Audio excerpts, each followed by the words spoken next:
Alors peut-être qu'il faut commencer par rappeler que le chantier qui s'ouvre à toutes les universités en France est un chantier qui appelle 3 défis à relever. Et ce, pour toutes les universités. Vous remarquerez que j'essaierai le plus régulièrement possible de parler d'université et non du UFM, car aujourd'hui, à l'exception de quelques UFM qui ne sont pas encore intégrés, nous sommes des composantes des universités. C'est l'université qui est porteuse de l'offre de diplôme. Je pense qu'il faut aussi intégrer cette dimension dans nos manières dans notre lexique et dans notre manière de penser le processus qui est en cours. Ces trois défis.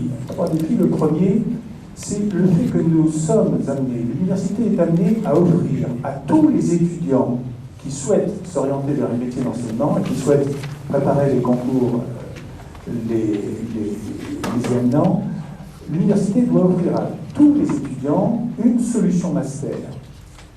Ce qui ne va pas de soi aujourd'hui.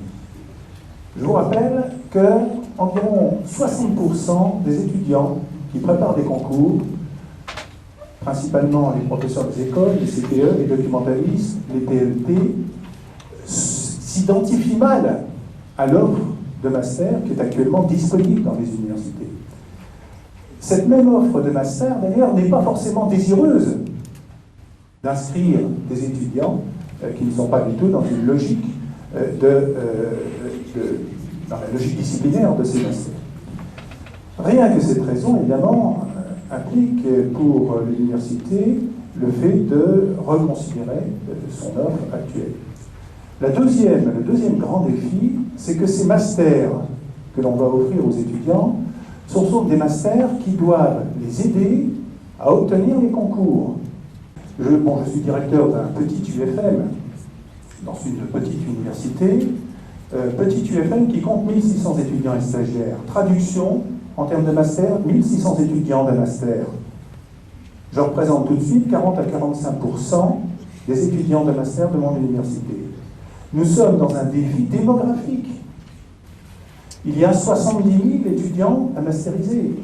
Et économique. Mais un défi dont il n'est pas sûr qu'il y ait aujourd'hui beaucoup d'acteurs qui soient prêts à pouvoir le relever sans dommage. C'est au moins une difficulté à laquelle il faut penser. Ce n'est pas la même chose. J'ai beaucoup de collègues dans mon université qui sont responsables, qui ont des masters, comme ils me disent. Ils ont un master avec 25 étudiants. C'est pas la même chose que imaginer un master pour 1000 étudiants, par exemple. Alors, dans ce contexte, il est évident qu'aujourd'hui, il n'existe pas dans l'université d'offres de master qui répondent, au moins de façon satisfaisante, à ces 3 défis. Il faut donc inventer une réponse, ou plutôt inventer des réponses, car je ne crois pas qu'il soit raisonnable d'imaginer, de chercher à positionner cette question en pensant qu'il va y avoir une réponse. Pourquoi ?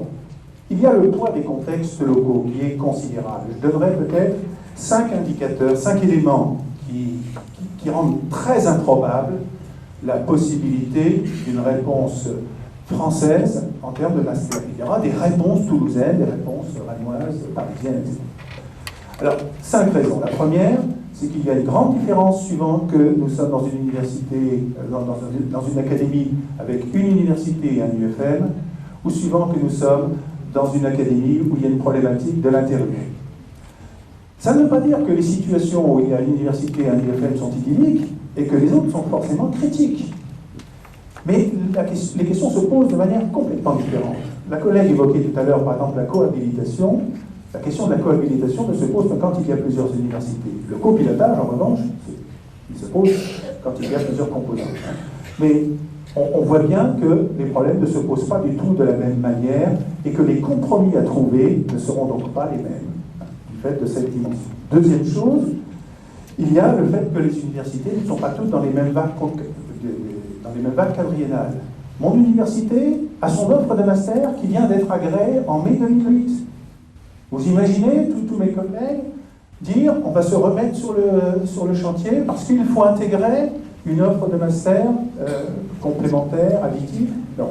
Alors ceux de la vague D qui doivent rendre leur copie le 15 octobre de cette année, ça commence à faire un peu juste. Hein. Il y a peut-être la vague A pour le 15 octobre 2009 qui pourra se mettre dans les starting blocks corrects. Mais on voit bien que la situation n'est pas du tout la même dans la conception même de l'offre. Une troisième dimension, ce sont les relations historiques, l'héritage historique plutôt des relations entre les composantes. Plusieurs IUFM en France, aujourd'hui, hein, et depuis 18 ans, assument la totalité des préparations au concours, du second degré, la totalité, les épreuves scientifiques comme les autres.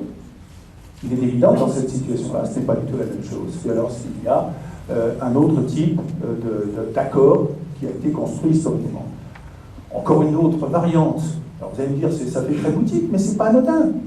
Il y a une dizaine de directeurs d'IUFM aujourd'hui et une vingtaine d'administrateurs provisoires. Hein?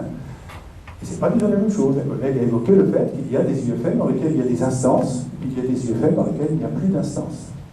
Ce sont les 2 tiers, ceux qui n'ont plus d'instances. Ça ne crée pas les mêmes conditions d'élaboration d'une maquette. Et enfin, un dernier exemple, les personnalités, bien sûr. Les personnalités locales ne sont pas du tout les présidents d'université, les directeurs d'IUFM, les vice-présidents de cellules, les directeurs de composantes, ça joue. Moi, lorsque j'étais intégré dans une université, mon interlocuteur, il est là, c'était mon prédécesseur. Le président de l'université, c'était mon prédécesseur. C'était le directeur de l'IUFM avant le président de l'université. Ce sont des éléments qui interpellent. Alors du coup, effectivement, aussi bien la conférence des directeurs que la conférence des présidents d'université envisagent aujourd'hui le chantier, donc, non pas qui s'ouvre, qui est ouvert, bien sûr, hein, comme un chantier où devraient émerger plusieurs réponses. Étant donné les variables que j'ai évoquées, vous imaginez bien qu'il y aura toutes sortes de variantes. C'est difficile, je ne peux pas faire une typologie de ce qui n'existe pas encore. Néanmoins, on peut peut-être quand même poser une question lourde qui va être au cœur des options qui devront être prises à un moment donné. Cette question lourde est la suivante. Quel est finalement le cœur de métier d'un enseignant que nous formons? Et pour mettre les points sur les i, et ce n'est pas une question impertinente ou sans conséquence. Si vous prenez le référentiel des 10 compétences professionnelles, aujourd'hui, les compétences relatives à la maîtrise de la discipline, c'est la 3e compétence, c'est une compétence sur 10. Le cœur de métier, la question du cœur de métier doit être posée pourquoi? Parce que de sa réponse dépend la conception des mentions, des spécialités, des parcours, des troncs communs et de la différenciation.